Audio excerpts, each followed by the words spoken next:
vamos a ver la síntesis y liberación de hormonas tiroideas. Entonces, fíjense, esta es la célula de la tiroides, acá está el capilar, y acá está la membrana vasolateral, es esta, y acá está la membrana apical, donde acá se encuentra el coloide. Entonces, vamos a seguir la numeración y vamos a ir explicando. Primero, el yoduro es captado vía un cotransportador con yodo sodio, que se lo denomina también transportador MIS. Es un transportador, es un cotransportador, y acuérdense que la concentración de yodo dentro de la célula es 30 veces mayor que en la sangre, por lo tanto necesita energía para entrar, y por eso esa energía va a ser cedida por la sodio-potasio ATPasa, o sea, el ATP de acá. Luego, este yoduro pasa la célula tiroglobulina y tiene que salir al coloide. Esta salida del coloide del yoduro es a través de un canal que se denomina canal pendrina, y es un canal yodo-cloruro. ¿Por qué? Porque sale el yoduro y entra cloruro. Entonces ahora tenemos el yoduro a nivel del coloide. A su vez, tenemos en la célula una proteína, y acá les puse, porque en realidad la proteína, cuando no tiene yodo en su molécula, la denominamos apotiroglobulina. O sea, que es una apotiroglobulina, y esta apotiroglobulina sale por exocitosis al coloide. Entonces, después tenemos el yoduro, que ya vimos en las diapositivas anteriores que lo tenemos que oxidar. Este yoduro, en presencia de las enzimas peroxidasas, POT significa peroxidasa, que se encuentran en la membrana de la parte apical de las células, que está expuesta al coloide, estas peroxidasas oxidan al yoduro a yodo orgánico. Este yodo, entonces, va a ayudar a las tirosinas de la apotiroglobulina. Y cuando esta apotiroglobulina empieza a tener yodo, ya se transforma en tiroglobulina. Entonces, así, también gracias a la presencia de las peroxidasas, se va incorporando el yodo y vamos a formar el MIT o el DIT, monoyodotironina o diyodotironina. Y luego, cuando hay un acoplamiento de MIT sobre DIT o 2-DIT, vamos a tener la T4, la T3, y también podemos tener la T3 reversa. Todo esto sucede en el coloide. Entonces, una vez que se han formado estas, entonces vamos a tener la tiroglobulina y vamos a tener MIT, DIT, T3, T4 y T3 reversas. Todas esas, digamos, aminoácidos se encuentran ahí. Entonces, el coloide es introducido a la célula que contiene hormonas, la T3 y T4, y entra a la célula por endocitosis.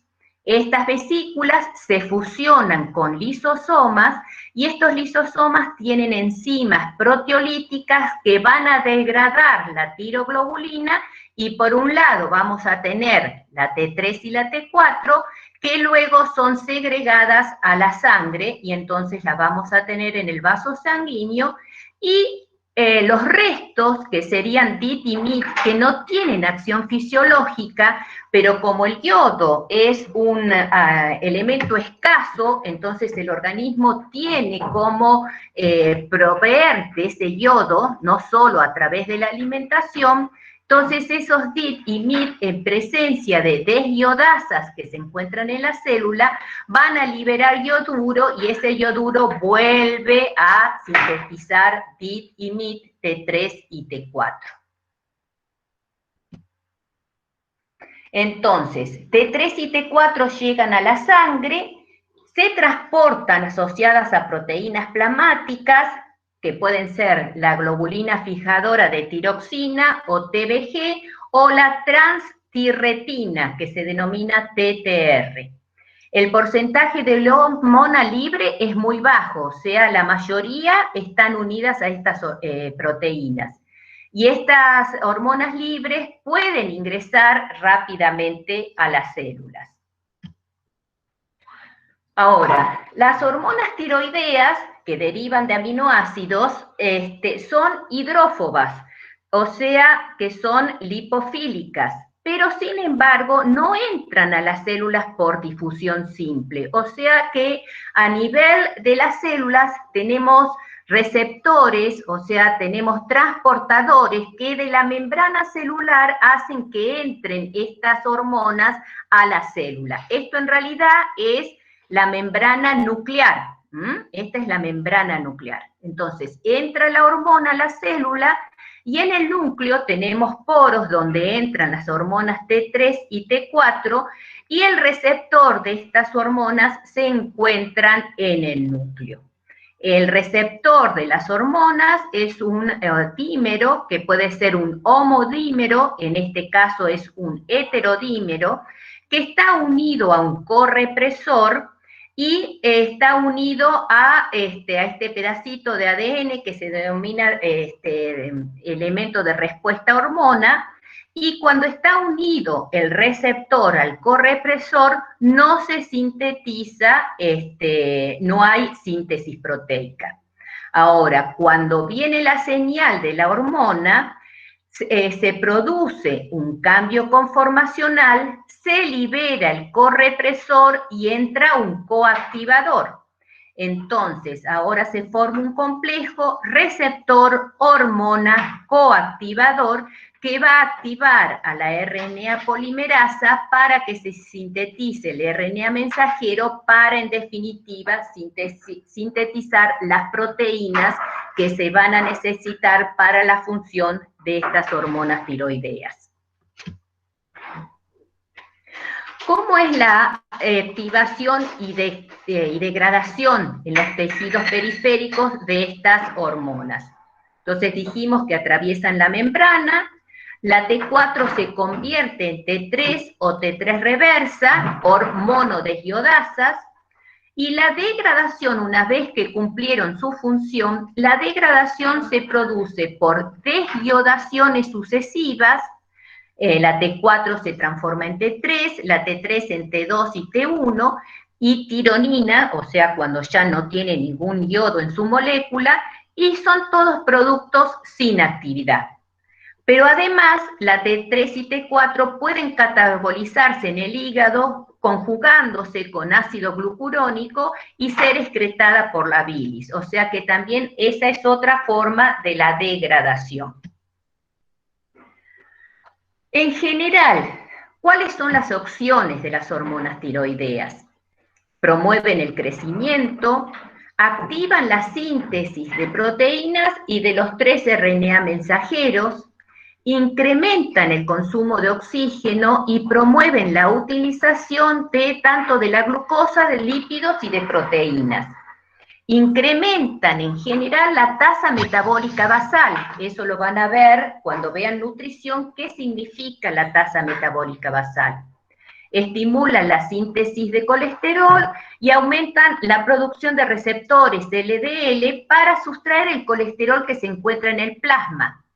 Favorecen el desarrollo fetal y neonatal del cerebro, y esto vamos a ver la importancia que tiene en una de las patologías, que es el hipotiroidismo. Entonces, los cuadros clínicos va a ser una hiperfunción o una hipofunción. Veamos cuando se producen de más las hormonas T3 y T4. Acuérdense que hay una retroinhibición. Esa inhibición en algunos cuadros clínicos puede fallar. Entonces vamos a ver primero la enfermedad de Graves o Graves, que es una enfermedad autoinmune, porque se desarrollan anticuerpos que se unen a los receptores de TSH en la tiroides y activan entonces, acuérdense, la adenilato ciclasa. Entonces se induce la producción de estas hormonas tiroideas y el crecimiento de la glándula porque falla justamente esta retroinhibición. Suele acompañarse de diósio, hipertiroideo y exoftalmo. Exoftalmo significa esto, o sea, cuando los ojos, esto es característico del hipertiroidismo, cuando los ojos se agrandan y tienen estas características. Hay un metabolismo hiperactivo, o sea que aumenta el metabolismo basal y por ende hay una pérdida de peso, hay una intolerancia al calor, o sea, se desacoplan las fosforilaciones, hay mayor consumo de oxígeno y producción de calor. Se pueden producir taquicardia, temblores y en general es una persona nerviosa. Ahora, en general acá en el norte, más que hiperfunción, lo que uno ve es una hipofunción de la glándula tiroides. Ahora, hay un hipotiroidismo que es congénito. Es un cuadro que se denomina cretinismo por trastorno del crecimiento, o sea, hay enanismo y hay retardo mental. Entonces, por eso es importante el diagnóstico precoz, porque cuando se diagnostica precozmente, se puede hacer un tratamiento. Hay mutaciones en el receptor de la TSH y originan resistencia al TSH.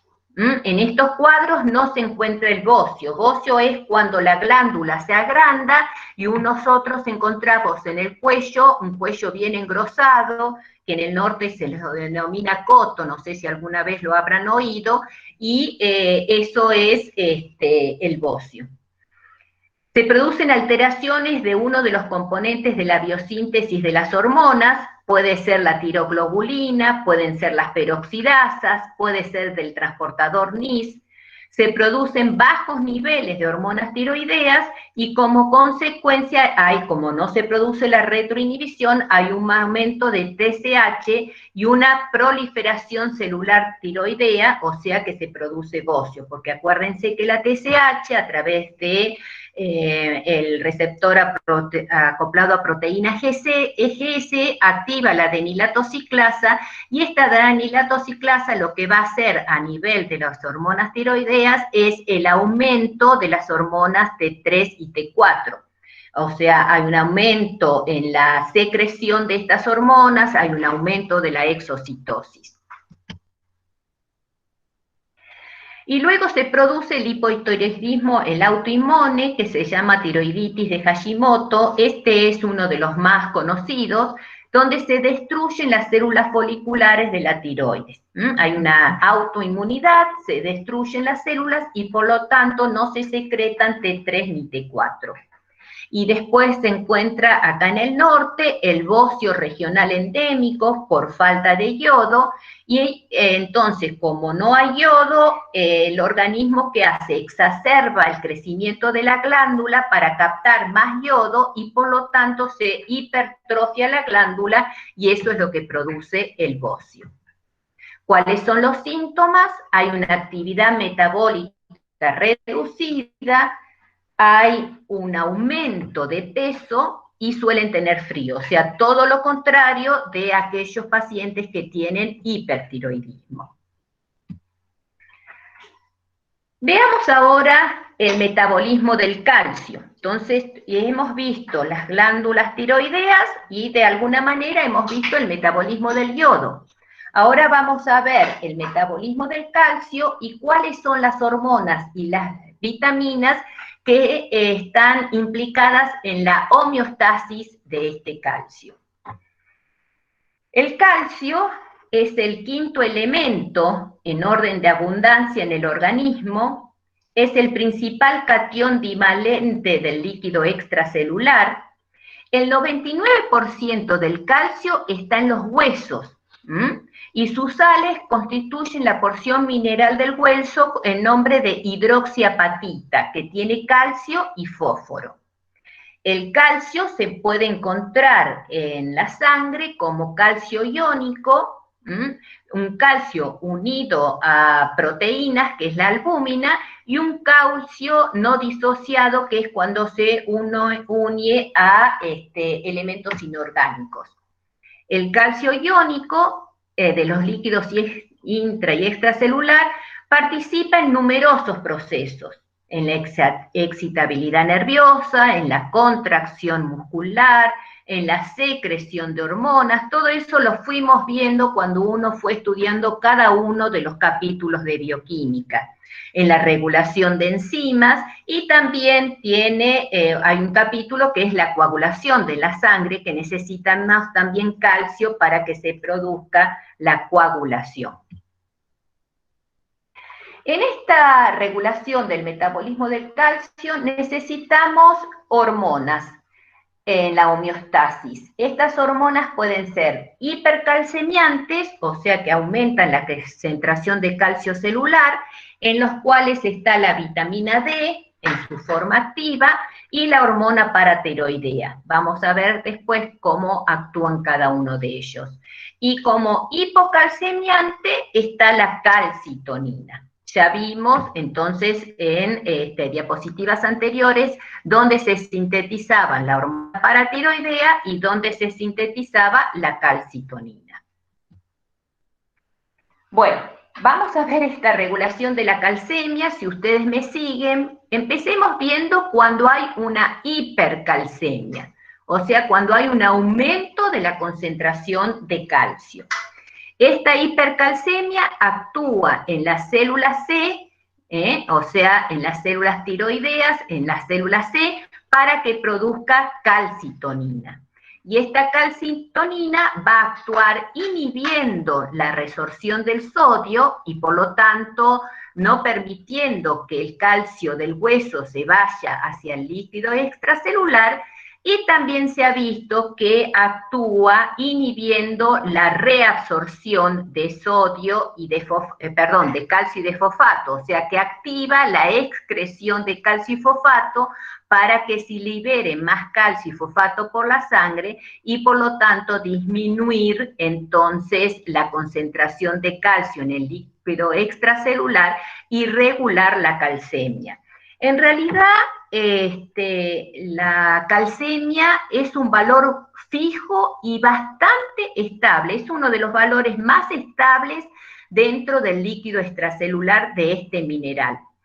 Y la función de la calcitonina, si bien uno dice que disminuye la concentración de calcio en el líquido extracelular, no está muy bien estudiado y realmente no se sabe si su papel fisiológicamente es eso. O sea, ustedes saben que todo esto se hace por experimentos que se hacen in vitro, y se vio que cuando en un animal se sacaba la célula C, no había una implicancia en el metabolismo del calcio. Ahora sí, si se pone mucha concentración de calcitonina, sí produce estos efectos que les estoy diciendo. O sea que en realidad la función fisiológica de la calcitonina se sigue estudiando. Bien, ahora, ¿qué pasa si hay una hipocalcemia? Esta hipocalcemia, nosotros en las paratiroides tenemos sensores del calcio que cuando hay una baja de la concentración del calcio va a activar a la paratiroides, para que sintetice paratormona. Esta paratormona, fíjense, va a actuar a nivel de los huesos para que se produzca resorción del hueso y aumente la concentración de calcio en el líquido extracelular. Pero para eso necesita también de la vitamina D activa, que es la 1,25-dihidroxi-D3. O sea que necesitamos de los dos para que se produzca la resorción del hueso. Esta paratormona también va a actuar a nivel renal y va a hacer que aumente la excreción de calcio, no así de fosfatos. Entonces, va a disminuir la excreción de calcio, o sea, hay una reabsorción de calcio, no así de fosfato, o sea que sí va a haber fosfaturia. Entonces, hay una reabsorción de calcio a nivel de los riñones para que aumente el calcio en el líquido extracelular. Y a su vez, la paratormona va a activar a nivel renal la síntesis de la enzima 1-hidroxilasa. Esta 1-hidroxilasa va a actuar sobre la vitamina D, formando la 1,25-dihidroxide-3, que la función principal de esta vitamina es sobre todo en la reabsorción de calcio. Entonces, fíjense, en la dieta podemos incorporar vitamina D y calcio. Esta vitamina D en el hígado se hidroxila en el carbono 25 y se forma la 25-hidroxide-3. Este 25-hidroxide-3 en el riñón ahora se hidroxila en el carbono 1 y se forma la vitamina D activa o calcitriol, que es el 1,25-hidroxide-3. Esta entonces va a actuar sobre todo a nivel intestinal, permitiendo la absorción de calcio. Y también, junto con la paratormona, va a actuar en la resorción ósea. Veamos las generalidades. Conocida históricamente como una sustancia que previene el raquitismo, ya vamos a ver bien. Solo puede considerarse una vitamina cuando no existe exposición solar suficiente para que pueda sintetizarse a nivel de la piel. O sea que normalmente en una persona sana se sintetiza a nivel de la piel y por lo tanto no la deberíamos incorporar o no la necesitamos incorporar en la dieta. No abunda en alimentos, por ello se añade a cereales y lácteos. Ustedes saben que la leche se le incorpora vitamina D y la forma activa requiere modificaciones que se llevan a cabo, entonces dijimos, en hígado y riñón, y no es sintetizada en una glándula definida como la paratormona o las hormonas T3 y T4. Entonces, el 7-dehidrocolesterol se encuentra en los alimentos, por ejemplo en la carne de peces, pero también se puede sintetizar en el organismo. O sea, acuérdense, nosotros sintetizamos colesterol y a partir del colesterol podemos sintetizar 7-dehidrocolesterol que se llama provitamina D3. Entonces, existen esta provitamina D3 o este 7-dehidrocolesterol, está asociado a lípidos de la epidermis. Si reciben luz solar, se convierte en vitamina, pasa a la sangre, donde se comporta igual que la vitamina D3 ingresada desde el intestino. O sea que podemos incorporarla de la dieta, pero nosotros también la podemos sintetizar. Entonces, en el hígado, el colecalciferol se hidroxila en el carbono 25. La hidroxilasa está presente en las mitocondrias y en el retículo endoplasmático de estos hepatocitos y está asociado a la citocromo P450, que se acuerdan que lo hemos visto en las clases anteriores. Este 25-hidroxide-3 pasa a la sangre, se transporta unido a una globulina, a una alfa-globulina, y llega al riñón. En el riñón se hidroxila en el carbono 1, también en mitocondrias de las células tubulares renales, también es una enzima ligada al citocromo P450, y se obtiene el 1,25-dihidroxide-3 o calcitriol. Esta es la la vitamina D activa. Y el producto activo se comporta entonces como una hormona. Entonces acá tenemos el dibujito donde en la piel tenemos entonces unido a los lípidos el 7-dehidrocolesterol, que en presencia de la luz solar se rompe un anillo y se transforma en colecalciferol o vitamina D3. Que también a través de la alimentación podemos obtener la vitamina D3 de animales como peces o en la carne, y también la vitamina D2 se encuentra en todo el reino vegetal, o también lo podemos obtener de suplementos. Entonces, ambas vitaminas, ya sea que viene de la epidermis o de la alimentación, por la 25-hidroxilasa que se encuentra en el hígado, obtenemos la 25-hidroxivitamina D3. Y en el riñón, por una alfa-hidroxilasa, obtenemos el 1,25-dihidroxivitamina D3 o calcitriol, que regula los niveles de calcio en nuestro organismo. Entonces, ¿cuál es el efecto fisiológico de este calcitriol? Estimula, dijimos, lo principal es la absorción intestinal de calcio y fósforo de la dieta. Por eso, cuando hablamos de raquitismo en los niños, que ya lo vamos a ver más adelante, es o por falta de calcio o por falta de vitamina D3. O sea, si nosotros consumimos calcio, pero no tenemos vitamina D3, no hay una absorción intestinal y eso hace que no tengamos calcio a nivel de la sangre y por lo tanto va a disminuir la concentración de calcio en los huesos y eso es lo que produce el raquitismo.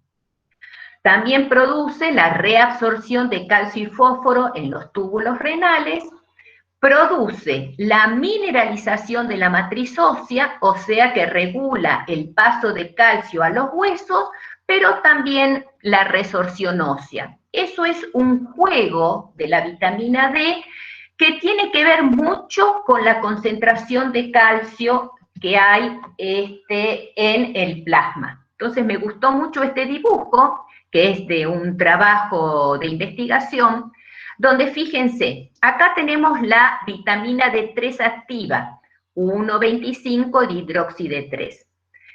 Y acá tenemos como si fuera un cubo lleno, que es el plasma, que tiene el calcio. Y acá tenemos entonces los receptores de ese calcio para que se vaya llenando el calcio, el plasma de calcio. Entonces, dijimos ya anteriormente que la concentración de del calcio en el plasma en una persona sana es muy, muy constante.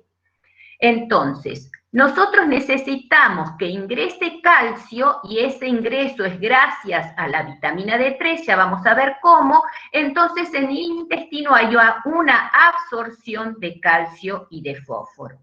También, a nivel renal, junto con la paratormona, produce una reabsorción de calcio y eso es lo que, digamos, va llenando este tanque que es el calcio en el plasma. Entonces, llega a un nivel, ese nivel en general es un nivel que tiene una concentración sobresaturada de calcio con respecto al hueso, y entonces, en general, lo que se produce es la mineralización del hueso y ese calcio va a servir para la función neuromuscular.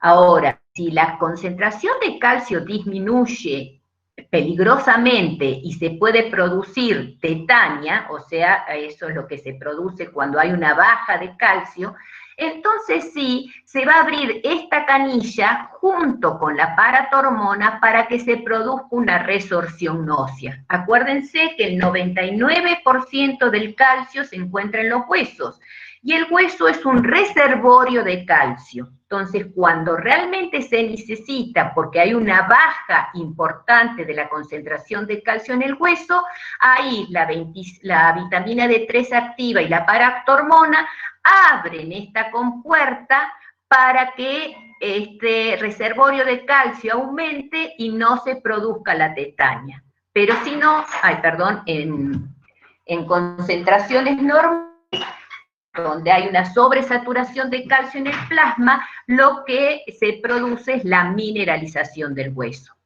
Por eso es que cuando nosotros decimos que la vitamina D va a favorecer que no se produzca la osteomalacia en el adulto y el raquitismo en el niño, es por esto, es porque permite la absorción del calcio. Sin falla la absorción del calcio a nivel intestinal, no vamos a tener calcio para la mineralización y es por eso que se produce este raquitismo. Entonces, esta vitamina D3 activa, que también la denominamos calcitriol, ¿qué es lo que va a estimular? Entonces acá tenemos la célula intestinal, dijimos que lo más importante es la absorción de calcio. Entonces fíjense, la vitamina D activa aumenta el contenido intracelular de calvindina. La calvindina es una proteína que permite el paso del calcio desde la parte apical de la célula del enterocito hasta la membrana vasolateral, donde se va a eliminar el calcio para que se vaya a la sangre.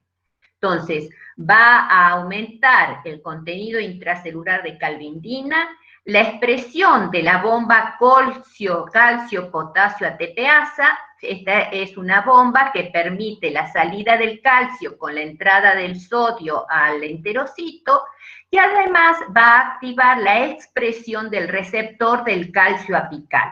Entonces, activa esto, activa la calvindina y activa el calcio sodio ATPasa, para que, en definitiva, todo esto hace que haya una mayor absorción de calcio. Ahora, cuando hay mucho calcio a nivel intestinal, se ha visto que también hay un mecanismo de difusión paracelular, o sea, entre las células, en las uniones estrechas entre las dos células, se produce una difusión pasiva de calcio que va desde fuera del enterocito, o sea, en la parte apical, hacia la sangre. Pero esto sucede solamente cuando hay mucho calcio a nivel del intestino, en la luz del intestino. Entonces, esas son las dos formas de absorción del calcio: activo transcelular, que es todo lo que hemos dicho ahora, y pasivo paracelular entre las dos células. Entonces, dijimos que otros sistemas de hormonas esteroides se regulan por retroinhibición a nivel del hipotálamo hipófisis, muy parecido a lo que vimos de la tiroides.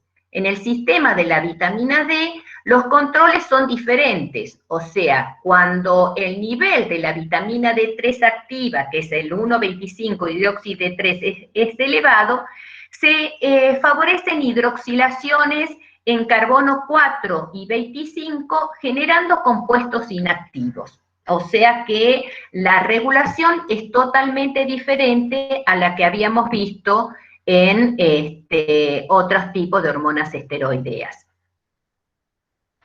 ¿Cuáles son los cuadros clínicos que se observan?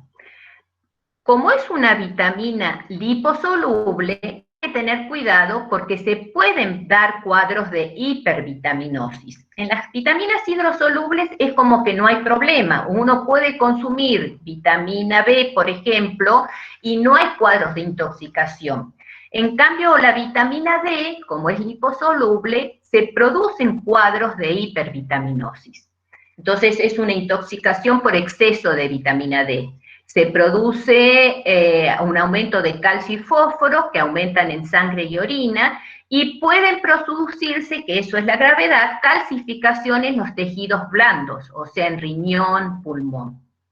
Ahora, todo lo contrario es cuando hay avitaminosis, o sea, una falta de vitamina D, y produce raquitismo en niños. Acá fíjense, estos niños, miren las piernitas como las tienen curvadas. Esto es debido a que esos huesos son muy frágiles.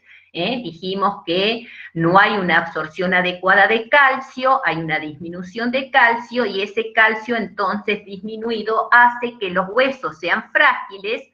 Y fíjense por el peso cómo se producen estas curvaturas. Entonces estos niños, por falta de vitamina D, tienen este tipo de piernitas.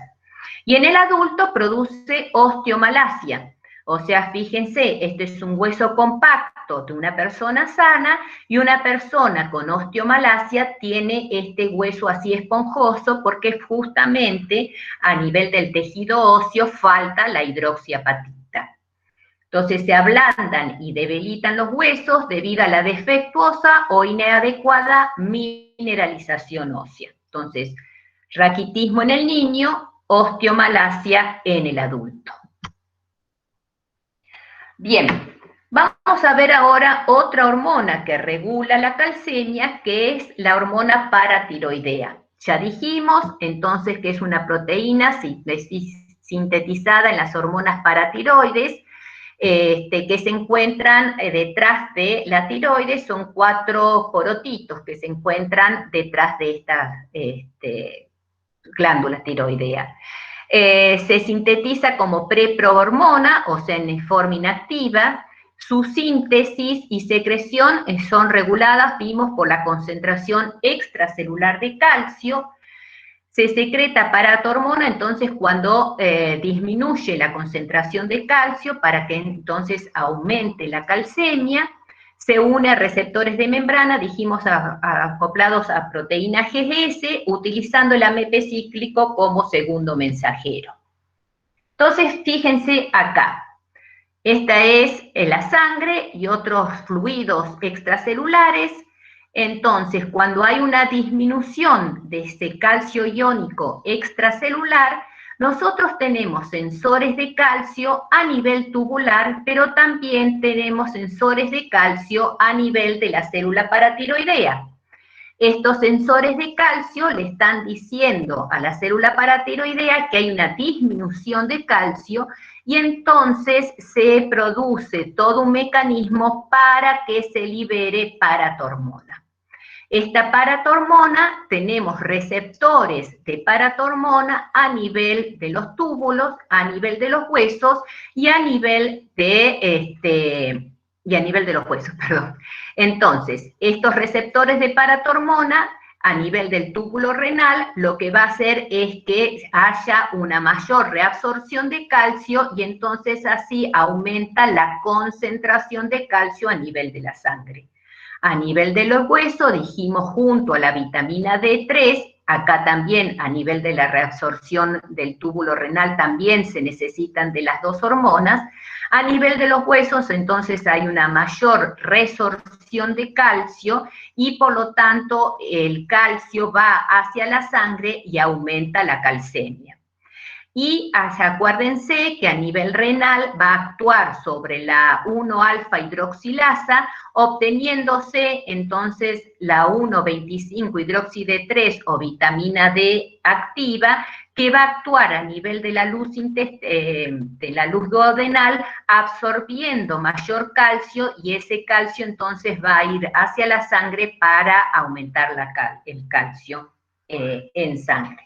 Entonces, la función de la paratormona es directa a nivel renal y en los huesos, y es indirecta su función a nivel del intestino, porque en realidad no es ella misma la que actúa en la absorción intestinal, sino que va a activar la 1-alfa-hidroxilasa para que se forme la vitamina D3 activa, y es ella la que actúa, como ya lo vimos en las diapositivas anteriores, para aumentar la absorción intestinal de calcio, y así, en definitiva, la respuesta es el aumento de calcio en sangre.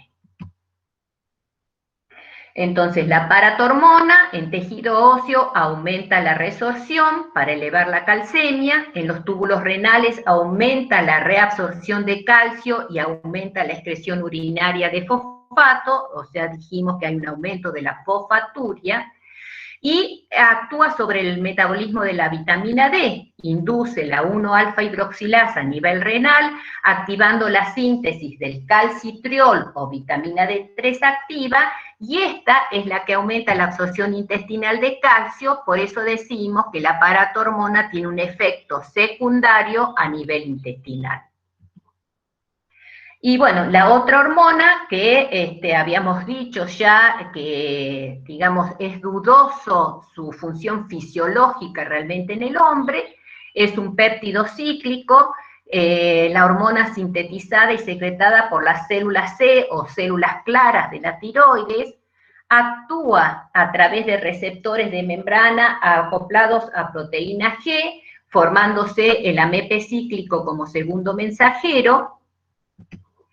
Se secreta en respuesta al aumento de calcio extracelular, disminuye la concentración de sanguínea de calcio y fósforo, eso se ha visto cuando hay una concentración muy elevada de calcitonina, que no es una concentración fisiológica. Y sus acciones se ejercen en hueso, disminuyen la actividad de osteoclastos, inhibiendo la liberación de calcio, y en riñón disminuye la reabsorción y aumenta la excreción de calcio. Entonces, a nivel renal, aumenta la excreción de calcio y así disminuye la calcemia, y en hueso disminuye la resorción y por lo tanto frena la salida de calcio de los huesos. Pero como yo les dije, podríamos decir que todo esto está entre pinzas, o sea, se sigue estudiando la función fisiológica de la calcitonina.